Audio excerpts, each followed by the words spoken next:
সবাইকে জানাই মহাশিবরাত্রির শুভেচ্ছা ও ভালোবাসা। তোমরাও নিশ্চয়ই অনেকেই আজকে শিবরাত্রির উপোস করেছো। আমিও শিবরাত্রির উপোস করে শিবের মন্দিরে গিয়ে শিবের মাথায় জল ঢেলে আসলাম।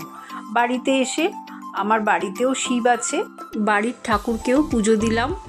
আর পুজো দেওয়ার পর তারপরে সাবু মেখে নিলাম। তোমরা কিভাবে মাখো আমাকে কমেন্ট করে জানিও। আমি সাবুর মধ্যে দুধ, কলা, নারকেল কোড়া, পরিমাণ মতন চিনি দিয়ে মেখে ওপর থেকে একটু নারকেল কোড়া আর বেদানা ছড়িয়ে দিলাম। আমি বানিয়েছিলাম আটার লুচি।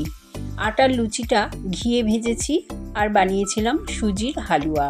সুজির হালুয়া আর লুচি আমি কিন্তু ঠাকুরকে ভোগ হিসাবে দিয়েছিলাম আর ফল কেটে দিয়েছিলাম, সঙ্গে কাঁচাগোল্লার সন্দেশ আর দিয়েছি 1 গ্লাস ডাবের জল। দেখো তো থালি সাজানোটা কেমন হলো? ভালো লাগলে কমেন্ট করে জানিও কিন্তু।